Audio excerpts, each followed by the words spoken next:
Good morning, everybody. Welcome back to A Speech a Week with me, your host, Pippa Moss. We are going to be working through Emilia today from Act 4, Scene 3 in Othello, The Moor of Venice. Absolutely fabulous play, one of my all-time faves. And this is one of my all-time favourite speeches in Shakespeare. And we're going to go into why in a little while. But first of all, as this is only the second week of A Speech a Week, I just want to share with you why I'm actually doing this. So I did do the sonnet a day for quite a while, where 6 days a week I would go live on Shakespeare. Kind of would go live on Shakespeare. I'd go live on YouTube and I would work through a Shakespeare sonnet with you. I'd go through them all in order and we'd talk about how they're relevant, social commentary at the time, what it all means, translate it, and all of that jazz. We'd lift it off the page and have a little rehearsal around it. And I actually am an acting coach and, well, an actor first and foremost, but I'm also an acting coach, and I work with a lot of students who are applying for drama schools and just trying to learn self-tapes and get their auditions banging, nailing, brilliantly done. And Shakespeare is something that I see a lot of people just have a block with. Hence why I started the Sonnet a Day project, and hence now why I'm doing a speech a week, because I want to help a lot of actors, and you'll definitely come across sonnets in your acting career, whether it's film or TV, or theatre or voiceover. They're really useful things to have in your repertoire, but also the speeches are what you're most likely going to be looking at as an actor, even in film or television or voiceover. So we're doing it. So whether or not you are an actor or whether or not you are trying to get into film and TV and all of these things, I implore you to look at Shakespeare still. As we can see more recently, we're starting to actually have the guts to experiment with Shakespeare on film a little bit more and translate it into cinema. And, you know, it's worth doing. There's a reason why a lot of great film and TV actors are going back to theatre to do Shakespeare. So even if you just want to do film and TV, trust me, this is going to work in your favour and absolutely help you become a better actor. So, all of that intro being said, we are on live chat. So if you're here live, please tell me who you are and where you're from and what you're talking about. And if you have any questions, interact. The whole point is that this is an interactive event. So we'll start with it, shall we? Brief lowdown, if you don't know the story very well. Emilia is I suppose, a minor role. I don't think she is. I think she's a very important part. Well, she is a very important part in this play, but she's not like the main love interest in this story. So Othello is the Moor of Venice. He's married to Desdemona, and the play starts seeing their young love all happy and wonderful. Desdemona is traditionally a very well, they say how fair she looks, so usually she's cast as quite a thin, pale, blonde-haired girl. And yeah, she's married to a black man, and at the time, this was something that caused a lot of upset in a lot of people. Still does today, unfortunately, because people are idiots. And so from the back, we see this kind of romance that's not really conventional. And Emilia is Desdemona's lady in waiting, her servant and everything. Hey, Pippa, I'm Raoul from Mexican student from Mexico, I'm imagining. Nice to meet you. Cowboy hat. Good to meet you, Raoul. Welcome to the party. So yes, Emilia is kind of Desdemona's not only servant, but also kind of not even servant, but confidant, really. And she is married to Iago, and Iago is the main play's villain. He plots, and we don't ever really know why, but he plots relentlessly to corrupt Othello. He hates him. We don't really know why, but we can assume it is to do with race, unfortunately. Welcome back, Rodney. Well, back again for the Pippa William Shakespeare connection. So yeah, those are like the main 4 people I am going to talk to you about today. And in this scene in particular, Desdemona is grieving because Othello is being really mean to her, mostly due to the fact that Iago is just feeding him loads of bullshit and trying to get him, hi Ernest, welcome. He's trying to interfere with Othello's mind and corrupt him. He's almost like the devil on Othello's shoulder, just going, oh, she's spending a lot of time with that guy, isn't she? He's like planting all these seeds throughout the play and kind of tending to them throughout. And finally, Othello begins to lose it. And he's been really mean to Emilia. And she's all like, sing, Willow, like crying and singing all these sorrowful songs in an absolute mess. And in this scene, Emilia is getting her ready for bed, essentially.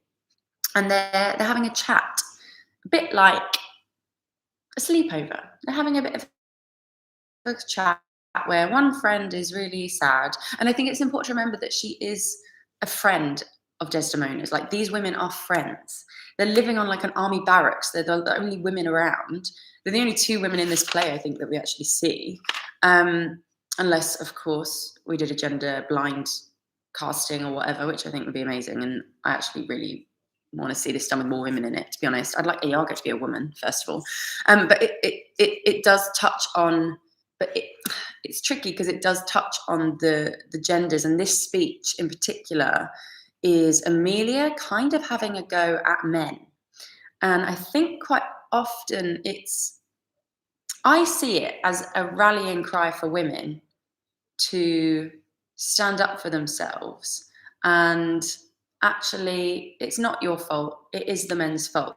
And remember, of this time, men were it. They had the power.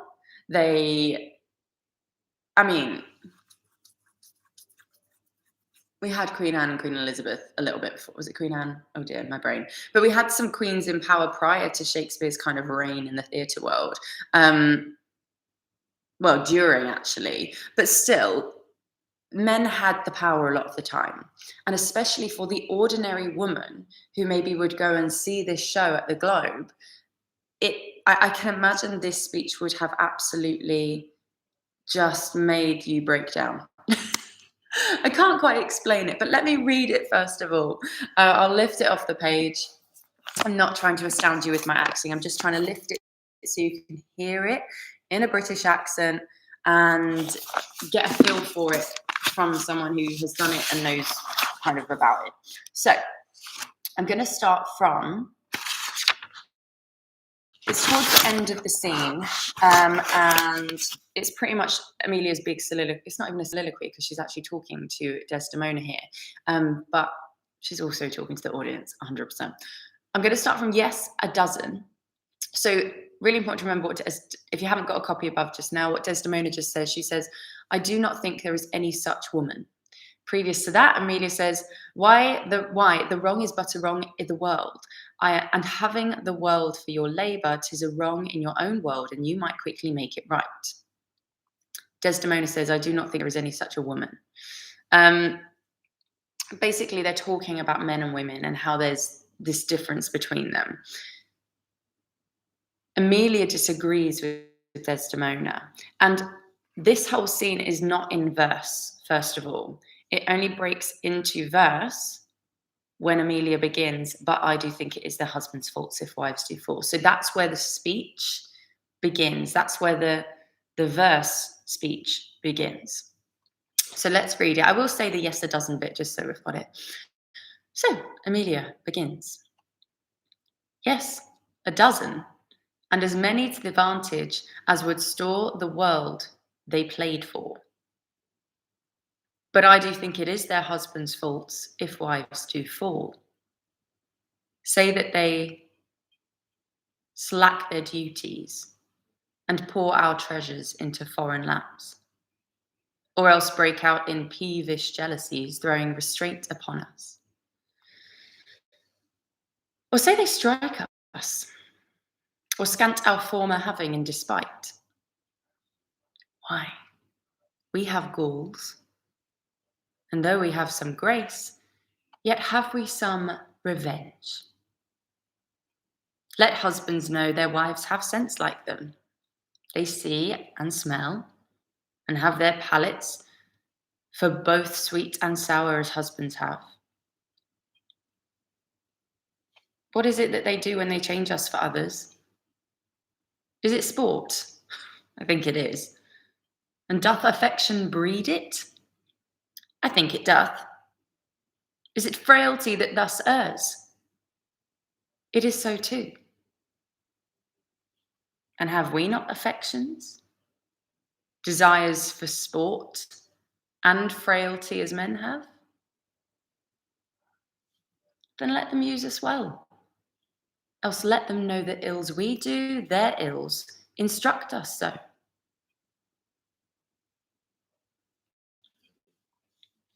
Then Desdemona says, good night, God me such uses send, not to pick bad from bad, but by bad men. So then Desdemona has the rhyming couplet and closes the scene. Fun fact, most scenes end in a little rhyming couplet just to help us, there wasn't a big red curtain that closed at the Globe. It's a way to help the audience know that the scene has ended, the actors are probably going to move off and some other actors are going to come on and start another scene. So there we have it. That is Emilia from Othello. So let's get straight into the speech because I have got to go out at 10 today and I don't want this to overrun too much. I've got my partner's mum here and we're off to the East Coast today where we used to live, and we're going to have a little explore of the area and show her, the east side of the island. So let's have a look. But I do think it is their husband's faults if wives do fall. So straight away, the verse part of the speech, not the first two lines, begins, but I do think, it begins with a but. I've said this before in the sonnets, but whenever there's a but, it's a clue that she's disagreeing with something. And it's if you actually look at the sounds the word makes, but, it's a b, it pushes back and it spits slightly, but, and the sound is quite, it's quite a glottal, aggressive kind of, it's not a pleasant sound to make, like a e or an or a ha. It's a It's a short, sharp but. Love it. Great to start a sentence like that. Start a whole speech with it. And her being a woman starting a sentence with but, I can imagine was quite unusual. Women who answered back were often beaten, abandoned, and all the other things. So interesting.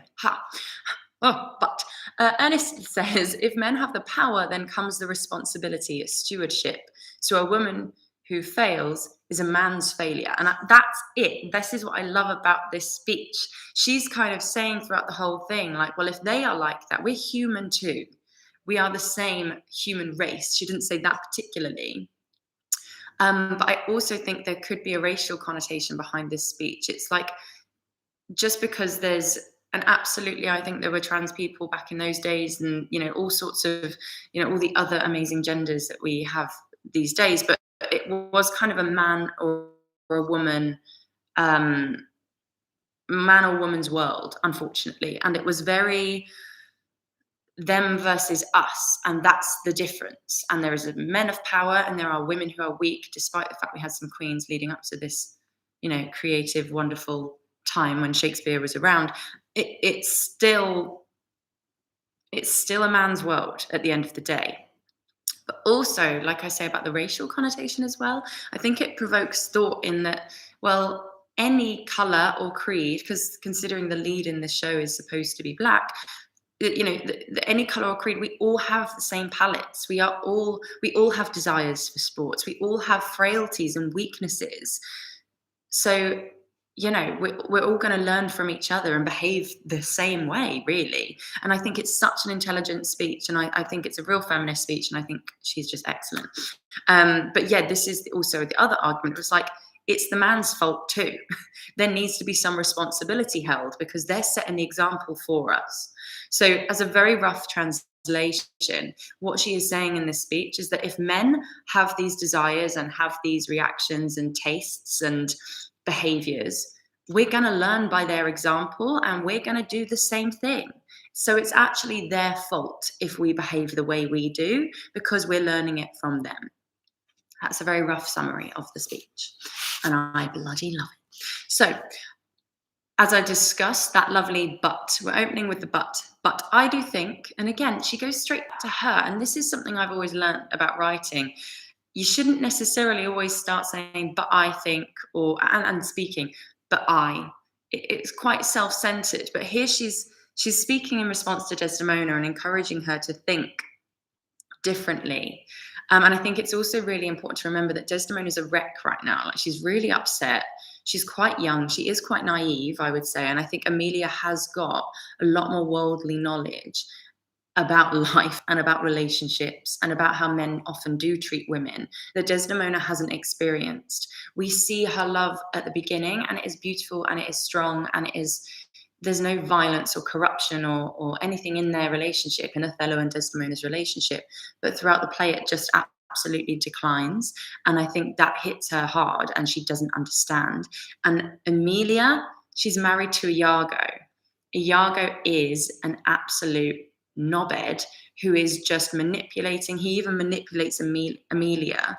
And I firmly believe that he beats her. He's probably raped her. He is not a pleasant husband. And we see that in the play for a very brief spell. So remember all of these things. I think Emilia has lived a little bit. She's a bit older, a bit wiser, but she's also speaking to someone who is really upset and perhaps empathizes with her, and sympathizes with her. And the fact that it isn't all romantic all the time. Perhaps. For food for thought. Iago is the best bad guy in literature, Ernest says. He's really interesting. He's absolutely fabulous. Lewis Barrett, hey man, Amanda von Brandt, who was married to Ira Aldridge, Victorian African-American actor famous for his performances of Othello, actually commented about Tudor Britain was more tolerant than her time. And this is it, but there's so little documented about it. I'd love to see your sources, Lewis. If you could send me some information via Instagram, that'd be really good. But this is it. I also believe in central London, when Shakespeare and this whole cultural revolution was going on with Queen Elizabeth, I can imagine there was a lot more experimentation and playfulness and welcoming of all these different things, right?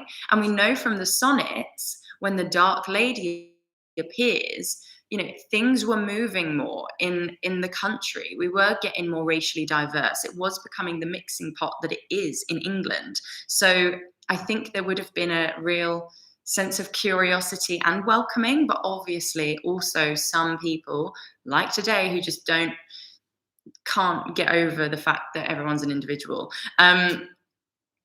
So yeah, really, really interesting, Lewis. Please send me some information on that, because I definitely want to read it.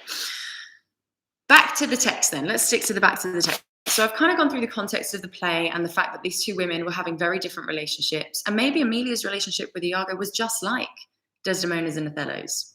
This is back work you need to do with your Iago if you're playing Emilia, and Iago should be doing with you. There's no way Iago should just be thinking he's it. Like, they are a unit. This is something else that is often forgotten. Anyway, she says, but I do think it is their husbands' faults if wives do fall. But I do think it is their husbands' faults if wives do fall. The idea of a fallen woman was this idea of someone who had sex out of wedlock and just didn't conform to society, right? So if wives do trip up, if wives do mess up, or if wives do commit actions that aren't deemed societally accepted. Societally, you know what I mean? So that's it. And that's a statement. We've got a full stop in the middle of the text here. And throughout this whole speech as well, we have got breaks in the middle of the speech. And that makes me feel like there's just slightly more a galloping pace to it, but also opportunity for pausing. I was lifting it off the page earlier, but I was still pausing at different places just to double check I got the words completely right. But I do think, I think it also shows that there can be more rhythm through the enjambment. So at the end of the line, we can lift it and ride it out more. That's what I mean about more galloping pace.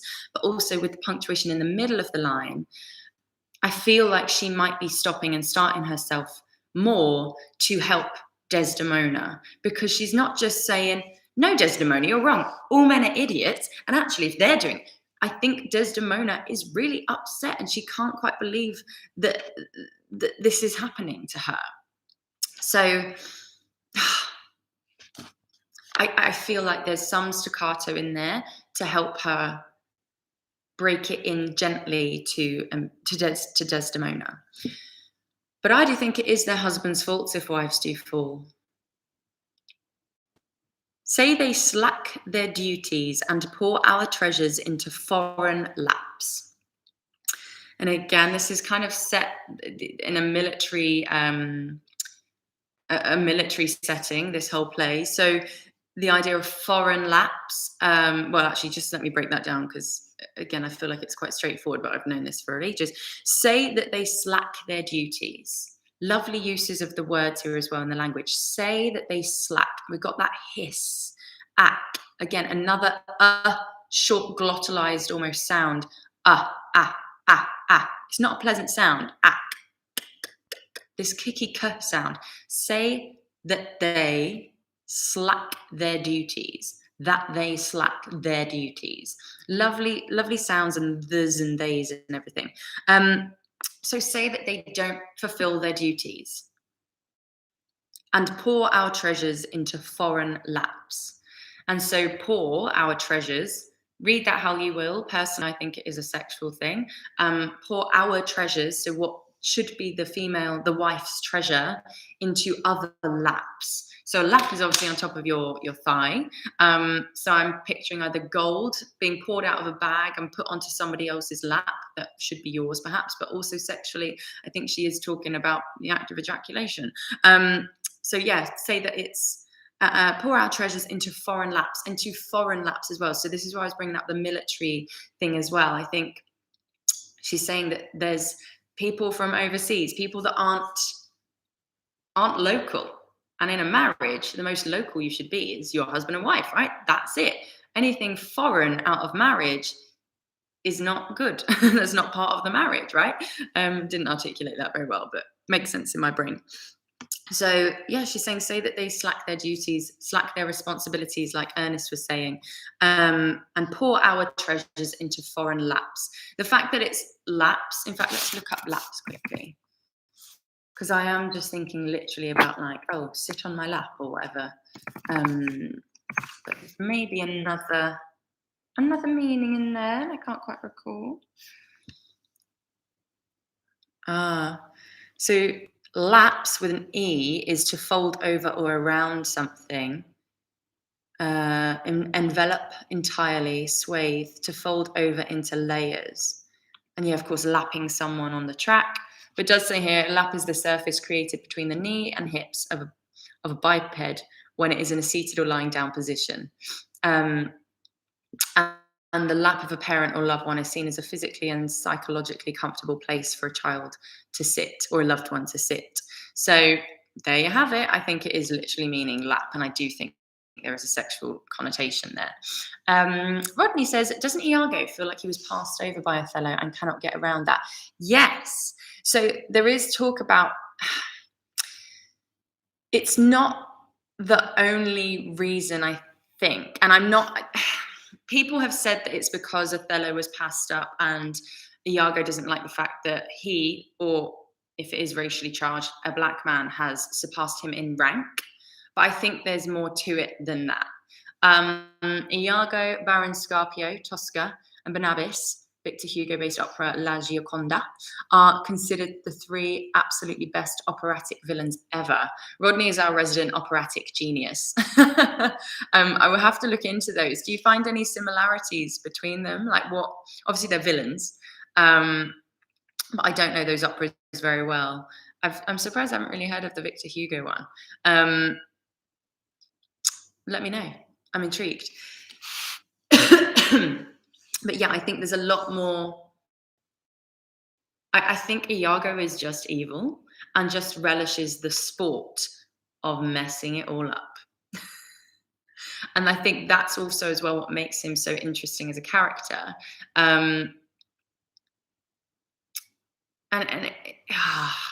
It's such a good play. If you can see the national version, the National Theatre's version with Rory Kinnear, where he played Iago, and one of my absolute favourites, I've totally forgotten his name, the guy who plays Othello, I've forgotten, Adrian Lester, one of my absolute favourite actors. He was fabulous in Hustle. Highly recommend you watch that. Fabulous British drama.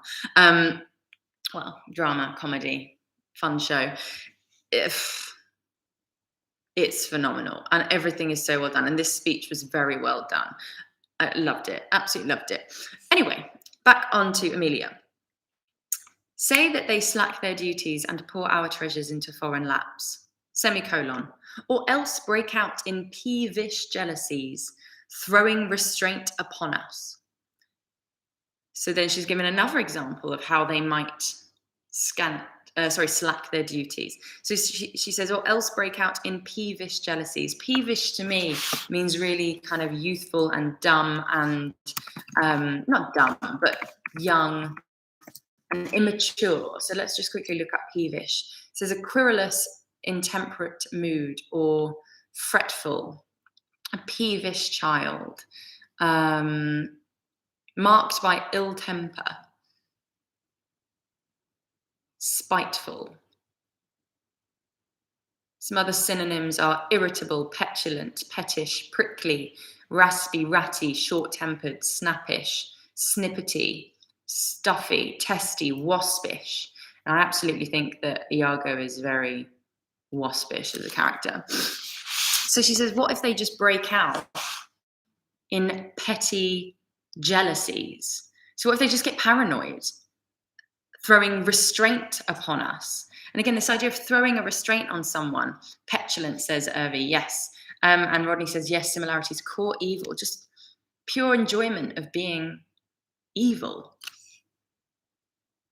Absolute psychopath. And I absolutely believe that Iago is a psychopath.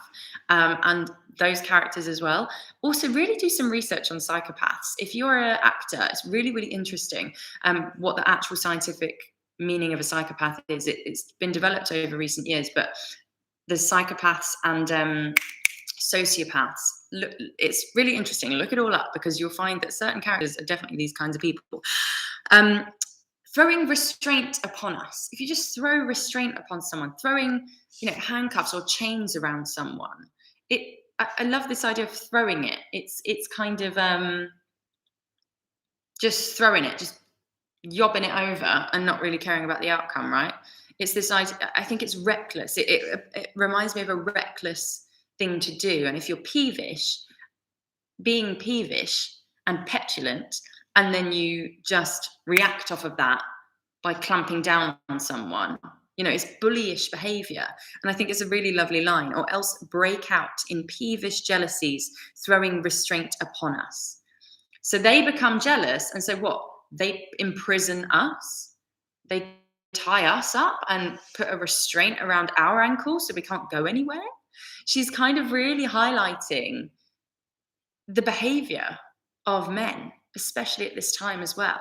And again, not all men, but probably the vast majority. And I love as well the use of break out. I mentioned this before in another video, which I've actually removed, but the fact she's using break out, you break out in spots. And I don't know if that was a term used back in those days, but the idea of breaking out in spots and acne, it makes me think of immaturity, peevish behavior, teenagers. I think she is kind of saying that these people are being petulant little boys, and I love it. So yes, or else break out in peevish jealousies, throwing restraint upon us. Next option, or say they strike us. She doesn't go into that one as much as she has the previous ones, and this, or say they hit us, abuse us, punch us, kick us, whatever. I absolutely believe that she would have been beaten by Iago. It's absolutely, I think, within his nature. And I think he is only using her as a commodity and as a tool, as a pawn in his chessboard of antics. Quote me on that. So yeah, love that. Or else break out in peevish jealousies, throwing restraint upon us, or say they strike us. And again, strike, say, break. Restraint. There's lots of clipped sounds in this speech thus far, and lots of lovely ones as well, but there's also these harsh sounds. I. Again, it's not a pleasant sound. There's not lots of e's and oohs and ahs and ohs in this. It's or, say they strike us, or blah, blah, blah, blah. So again, compare and contrast with other speeches where he does have this romantic language to it. The best one I would say to do is perhaps look at Romeo and Juliet versus Emilia. There's There's a difference in language, obviously, when they're all romantic and loved up and everything. It's very different. Or the next section says, or scant our former having in despite. So I believe this comes back to the idea of dowries. When a woman was married off to a man, there would be a payment and like a monetary transaction made. And I think what she's saying here is, if someone scants your former having, your previous having, in despite. Let's look up despite, actually. It's such a good word. For some reason as well, my Google dictionary isn't giving me the full things. Oh, no, it is. That's weird. So despite, without being affected by, in spite of, outrage, injury, contempt, disdain. So it reminds me of that, in despite of yourself. What's that phrase about cutting your nose off in spite of yourself or something? Can't remember. But anyway, I think what she's saying here is they're scanting. Let's look up scanting too. They're restricting our former wealth, our money, what was ours, and restricting us. Again, there's a restriction there. So to scant is barely sufficient or adequate, minimal, provide grudgingly or insufficient amounts. So what she's saying there is that they're being given less to live on. Like their kind of allowance from their husband is less. They're going to not give them their money, basically. Or scant our former having in despite. So she's talking. So for the first 1, 2, 3, 4, 5 lines, she's kind of given examples about what men do to us to justify her statement of, but I do think it is the husband's fault if wives do fall. I'm just going to read that bit, actually, and I'm going to do it slightly differently. But I do think it is their husband's fault if wives do fall. Say that they slack their duties and pour our treasures into foreign laps, or else break out in peevish jealousies, throwing restraint upon us, or say they strike us, or scant our former having in despite. Why? Now we're getting on to my favourite bit. We've got a semicolon after despite. Why? She's saying that this is the next thing. There's lots of semicolons in this one, and I think it is a kind of like, she's pausing to think about what she said, and then she's just off again. And also, she might not be pausing just for her benefit, but also for Desdemona's to process this information. So remember, although it's a monologue, it's not. She's in our room with someone else. This is part of a duologue. So we've got to remember that, and remember that she's got to say this in a way, not just for her benefit, but, she's saying this to Desdemona for a reason. It's up to you to decide what that reason is, really. Does all of that make sense? Has anyone got any questions? Let me know. Why? We have Gauls. Let's look up Gauls, shall we? It's a great word. And I love how gutty this word is, Gauls. It requires a lot of movement of the voice from back here via the folds to make the Gaul sound, the glottal. And then it requires a very dark L, Gauls, and it's a Z kind of S. So it's a very rich sound, Gauls. It sounds like a swallow, if you know what I mean. It's very gutty, and it's got a very big depth to it. It's a lovely word, and in this context, it's marvelous. So Gaul, the contents of a gall bladder. Here we go, bile, basically. Let me look it up here. Galls, annoyance, irritation, make someone feel annoyed, make sore by rubbing. And then there's also another definition, an abnormal growth formed on plants and trees. Didn't actually know that. Denoting insects or mites that gall. So it comes from the idea of the gall bladder, I think, which is a deep, that's something quite low down, I would imagine. It's in our gut area. So it's about, for me, it's about we have guts, but also I think the translation that it actually would have meant in Shakespeare's time in particular is that we have irritations as well. We get annoyed too, which I love. So yes, gall is a visceral word in reality and enunciation, exactly. And maybe a play on words, area of Spain where the Moors were at that time. Interesting. Wouldn't surprise me. Absolutely wouldn't surprise me. I'm going to look that up just now because I'm intrigued. Itchy nose. Oh, Gaul. And also, spelt Gaul, Gaul, I believe, was a name of a place in Germany, a Romanic name, a term that the Romans would have used to just. Oh no, that's England, isn't it? I think Gaul was England. Oh, Western Europe. First described by the Romans. Yeah, that's right. So obviously, I did a lot of Roman work in my time. I've got really itchy nose all of a sudden. 2 ticks.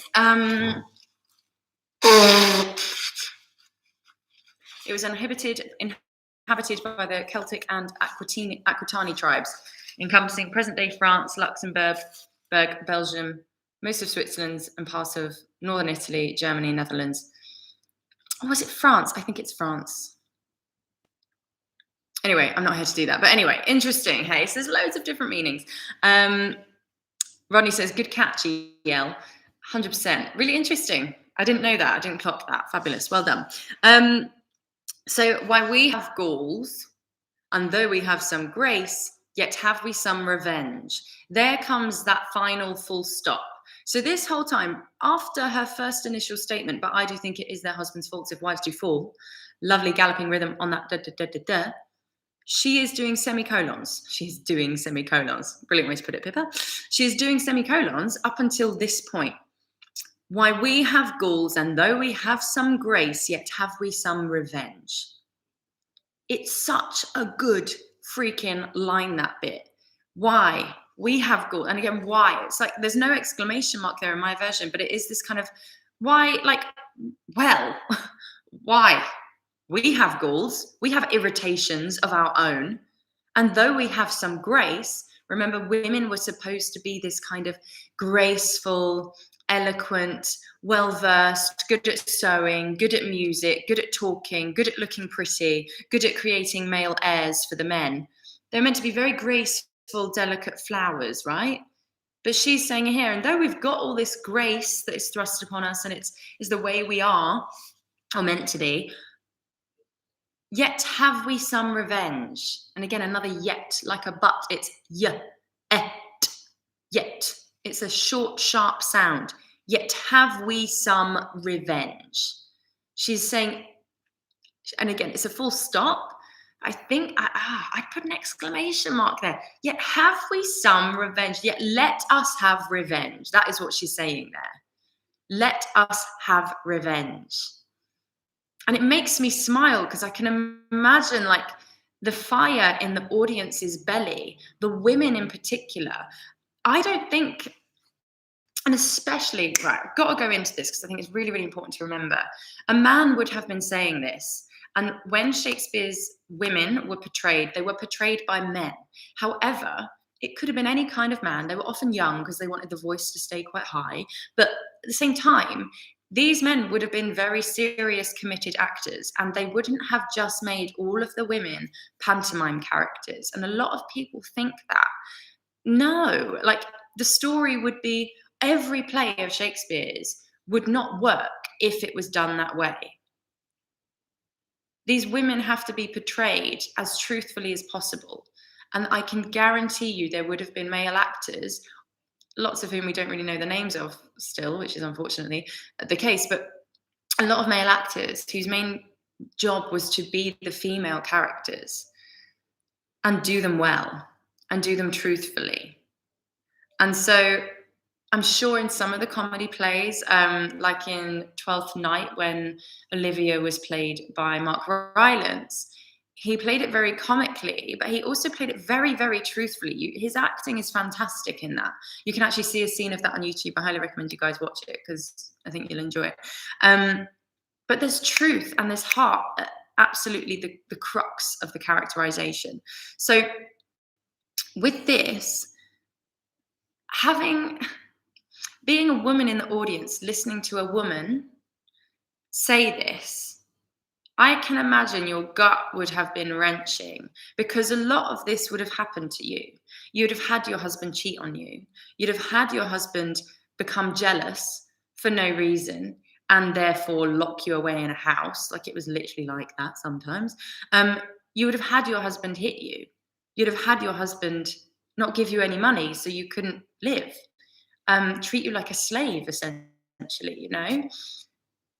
Having a woman actually confront that on stage in a public place, you know, this is stuff that goes on behind closed doors usually. And unless you're a fallen woman and got pregnant out of wedlock, you know, it would have, and literally thrown out into the street. Remember, this was a time when social media didn't exist. This is kind of everywhere, but it was all kind of hush hush in certain areas and certain housings, I think.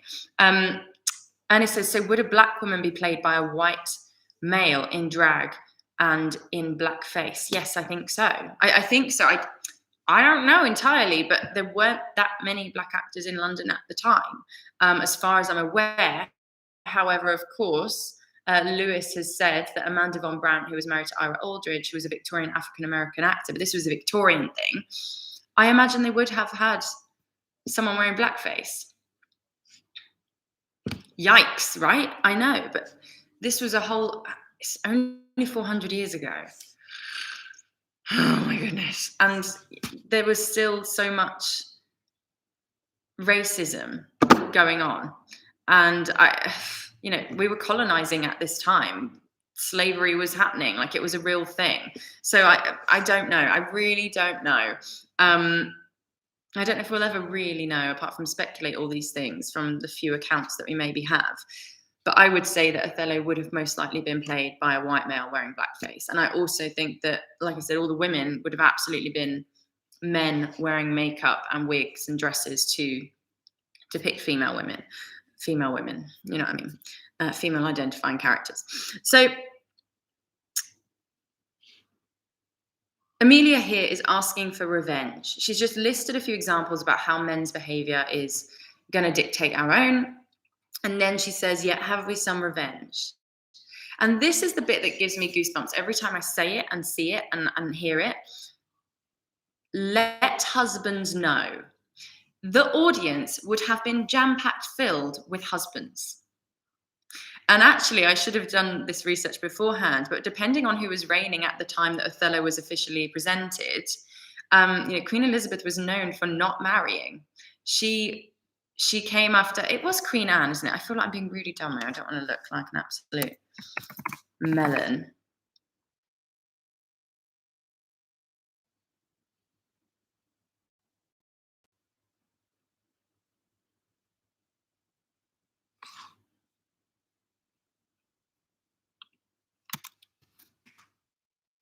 I'm really quiet.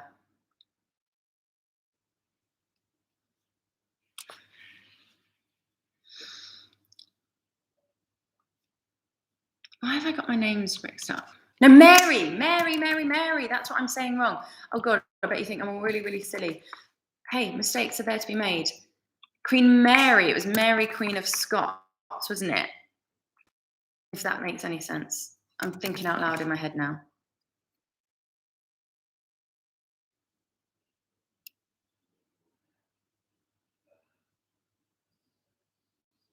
No, it's not her. I'm so confused. There's so many repeating names. It's Henry VIII's daughters is what I'm trying to get at here. Jeez Louise. Oh God, I bet you're thinking I'm all really dim. I did loads of research on these recently. I just had like a sudden spurt of like interest in the first queens of England, basically. Oh, bloody hell. Daughters. There we go. Because their relationship and their relationship with the throne was very strange indeed. So Mary the First of England, that's it.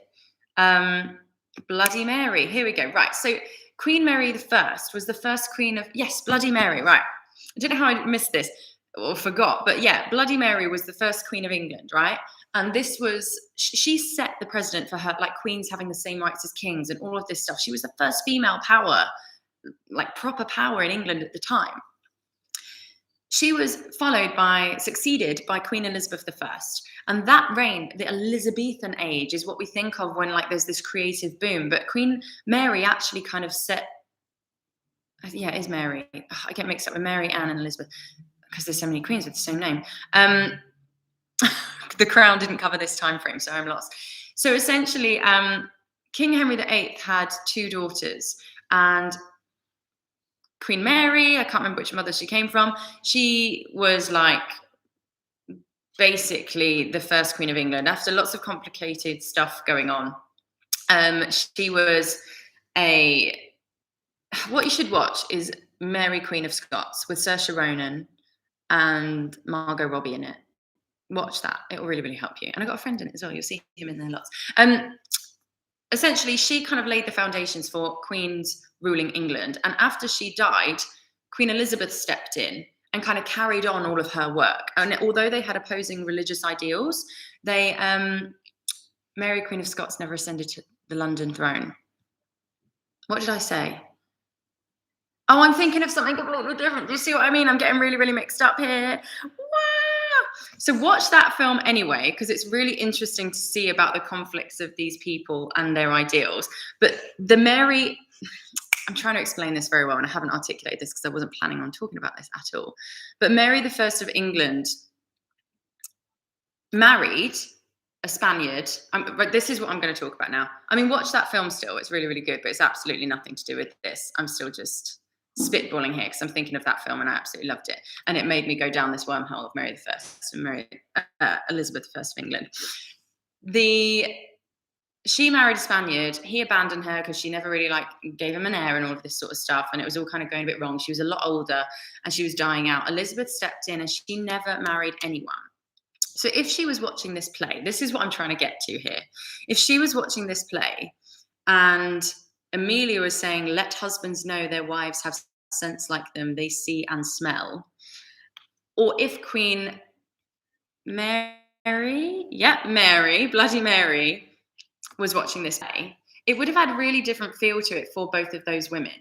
Because Mary was someone who was longing for a husband and a child and all this sort of stuff. But Elizabeth was kind of like the first unmarried Queen of England. Like, she didn't care for that. I'm sure she had lovers and, whatever. But the reason I think I'm thinking of that film as well, Rodney, is because I think there was a longing for a child and an heir and love.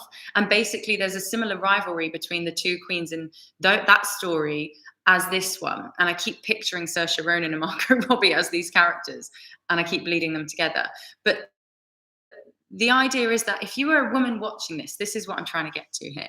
If you were a woman watching Emilia say this and you'd had all these experiences, or maybe you hadn't had all these experiences, I feel like there would have been an absolute sense of camaraderie between all of the women in that theatre that would have never happened before. Women were separated. And remember, when women did start kind of hanging out together or speaking out of turn, they were accused of witchcraft and being evil and satanic worshippers. Like, they used religion to manipulate the way that women thought and the way that we worked as a collective. They were trying to remove our power as much as possible. So can you imagine the Queen just listening to this and having all of this as well? All of her advisors mostly would have been male. All of her female attendants would have been just that, attendants, who were dressing her, making her look pretty. I find it really, I'd love to know more whether or not she did, or they did, rise other women up with them. Or whether it was still this, it still was a kind of man's world with a queen at the helm. I can't imagine how it would have been.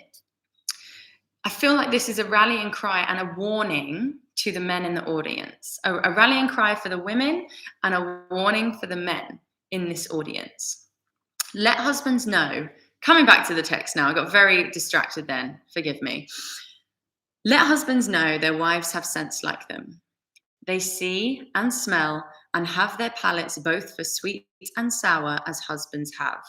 Full stop. It's a very nice, lovely line. It flows beautifully well.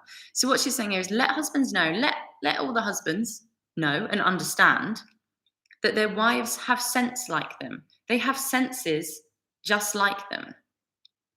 They have feelings. They can see, and then she goes on to list some of the sentences, the senses. They see and smell. We see and smell the same as you do. They and have their palates both for sweet and sour, as husbands have. We crave sweet things, but we also crave sour things sometimes. Rodney says apparently Othello was written immediately after Elizabeth's death. 1603 to 04, published in 22.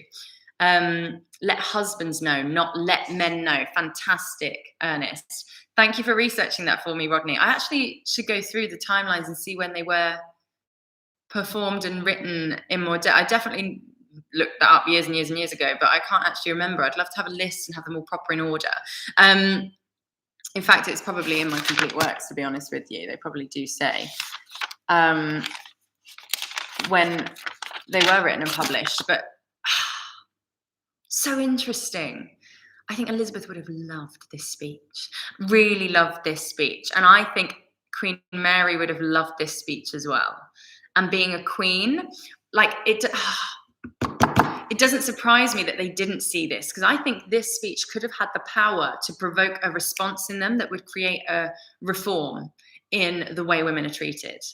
Because, you know, she had to deal with it in her own way. They both did, like having all this pressure of being queen. But I think it could have really, really changed the landscape of Britain if they'd seen this speech. I'm going to go out there and say it.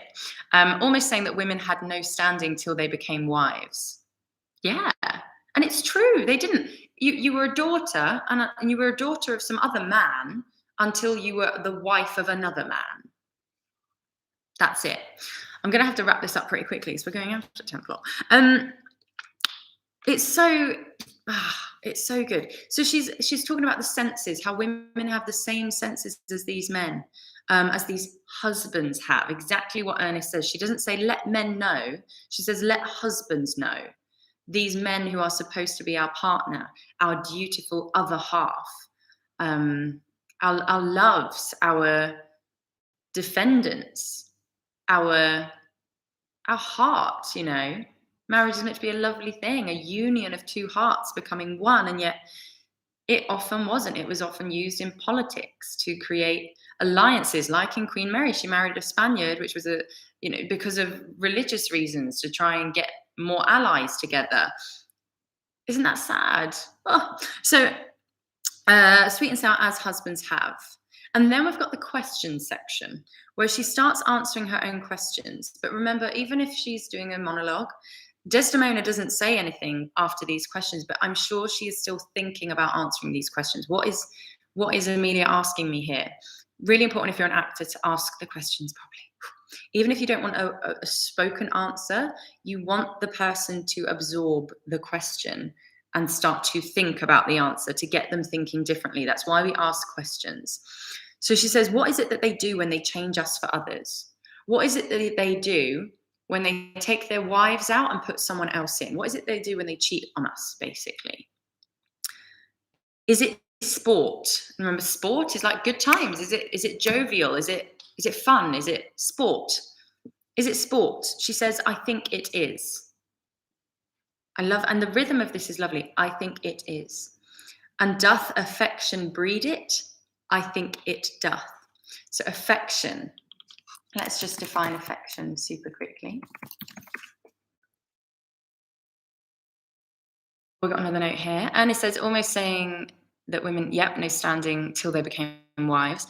Rodney says, ironic that Mary, Queen of Scots' son James King became king in 1603 after Elizabeth's death, just as Othello being written. So Mary, Queen of Scots, got her revenge as part of the throne. That's so interesting, isn't it? And I find, even at school, I remember I found maths really difficult, but with the history and all the lines and the same names, I found it really hard to picture each person differently. And this is why I was doing some research on this the other day, because I want to have a really good knowledge about who was royal when and like how it's all worked, because it does shape the landscape that we live in today, still, 100%. But it is so funny, like how the bloodlines just go back, and then there was someone else in before Queen Mary's son got in. She got her revenge. She got her revenge. Her son carried on her handiwork, I'm sure. So affection, that's what I was looking at. A gentle feeling of fondness or liking, the active process or affecting or being affected. What I think she's saying here, Shakespeare is saying here as well, and doth affection breed it? Does affection breed it? Does it breed sport? That's how I've always kind of taken that bit. Does this affection, this longing for affection, breed this sporting behavior? And she says, I think it doth. And then she's kind of developing her argument piece by piece, which is again why I think she's talking to Desdemona, trying to get her to think and see it, saying, is it just for fun? I think it is. And why is it just for fun? Because these men want affection. And therefore, if they just want affection, it's just frailty. It's just their weakness that comes out. The errs that comes out. And let's just look up errs as well, because it's often used in Shakespeare. And I know a lot of people say it differently and aren't actually sure what it means. So let's just have a little look. Be mistake incorrect, make a mistake. Is it frailty that makes the mistake? Fail to adhere to the proper or accepted standards, do wrong. It is so too, she says. So she's kind of developing her argument. Do you see what I'm saying about that? And what she's saying as well, because in fact, going back to 12th Night, I'm just thinking of correlations here between other characters in text, but Viola talks about frailty of women as well. And I think it was a real word that was used to describe women. And if you have a moment of weakness, for example, women that did get pregnant out of wedlock and all this sort of stuff, they were frail. Like women were frail. Like I said, we were supposed to be graceful, delicate flowers. And of course, we're going to succumb to the devil's work and sleep outside of marriage and, sleep with other people outside of marriage and all of this sort of stuff. And yet she's now using that word to describe men. She's saying, they say it's all for fun, or it's all for fun. There's nothing meaningful at the heart of it. But she breaks that down. And she actually says, is it all for fun? But they're actually longing for affection. That creates more action. And why is that? Because they're sad, because they're weak, because they're human. And yeah, I can't remember what it is that Viola says exactly in her speech. But anyway, I can't go on too much longer. So that lovely section. What is it that they do when they change us for others? Is it sport? I think it is. And doth affection breed it? I think it doth. Is it frailty that thus errs? It is so too. Is it the frailty, the weaknesses of humans that makes the mistake? It is so too. And have we not affections, desires for sport and frailty as men have? Question.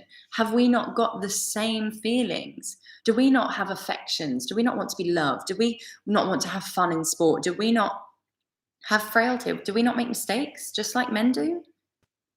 And then she closes with this wonderful line, then let them use us well, else let them know the ills we do, their ills instruct us so.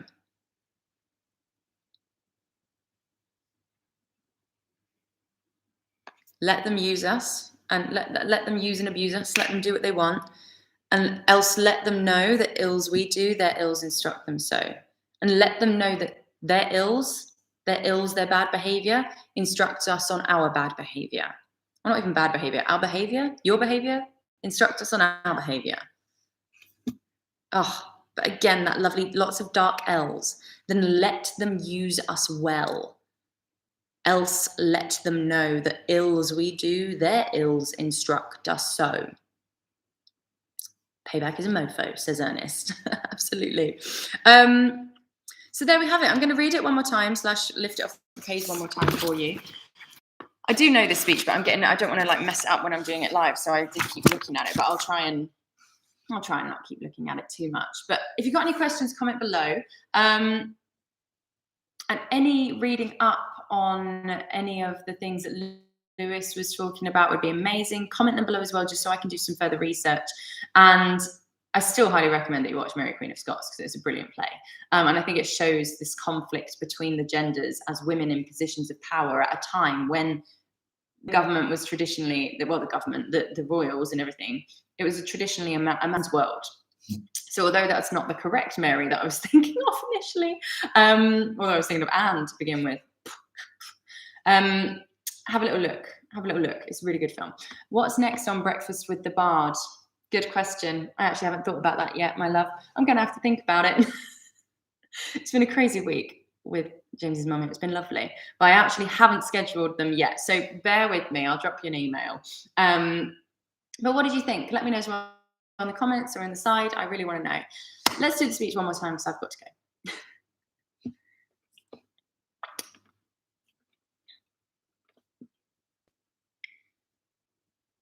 But I do think it is their husbands' faults if wives do fall.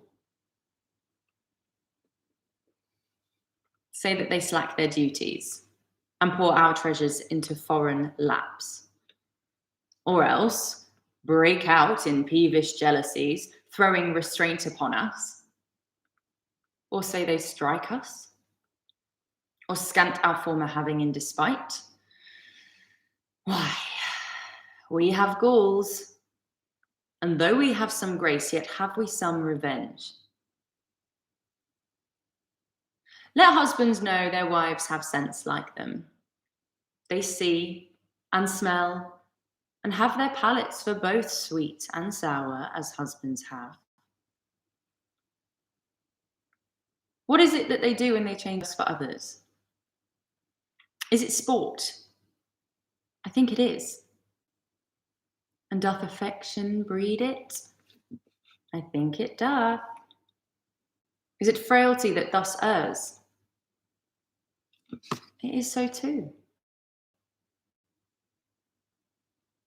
And have we not affections, desires for sport and frailty as men have? Then let them use us well. Else let them know the ills we do, their ills instruct us so. There are so many ways that you could do this speech, and I freaking love it. There, I was a little bit more direct and blunt. If I were doing it in context of the play with Desdemona there, really upset, and I'm trying to comfort her, I would be a bit softer probably, but I would also have this sense of hate and grit and this gall to what I'm saying. You know, why is it she addresses husbands in the room when there are no men in the room? Yet in the barracks, wherever they're staying, I'm sure there are men all around, right? So she'd probably have to keep quiet enough not to be caught by Iago and beaten some more that night. But it's such a wonderful speech, and I really wish that Queen Elizabeth in particular saw this speech being performed and done well. Queen Elizabeth I. Ronnie says, it just struck me that it is almost like Emilia is speaking directly to the audience of husbands. Exactly, and this is how I read it. This is what I got off the bat. I was straight away thinking, this is Shakespeare giving a voice to women, finally, confronting the issues that women are facing of the time. Plays are political. Theatre can spark and revolt change. And this is what I mean. If Elizabeth heard this, I think she could have and would have done more.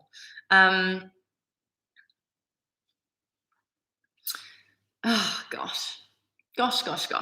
So there you have it. I hope that was super, super useful. And I will see you next week for sure. I will put on my newsletter, well, I didn't do it this time, but I did email you, Ernest, directly. But I will put on my newsletter what the next week's sessions will be. And I will also I probably won't let it publicly be known, but I'll also list it on my Instagram too. I will update that by Friday. Let me have a little flick through. I've got some time tomorrow relaxing by the beach to do it. But thank you so much for your time, and apologies for the historical inaccuracies there.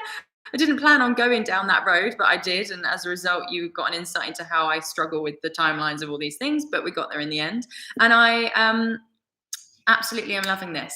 Am I on the newsletter list?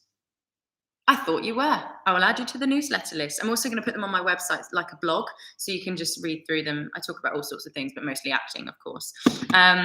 Gaul was France, not Spain. Yeah, Gaul was, I remember talking about it being like, oh, you're from Gaul, because sometimes we get like people on buses that were from France, and like Germany and all this sort of stuff. And it was Germania was Germany, Gaul was France. Is France? It is still France. We still call it Gaul, do we?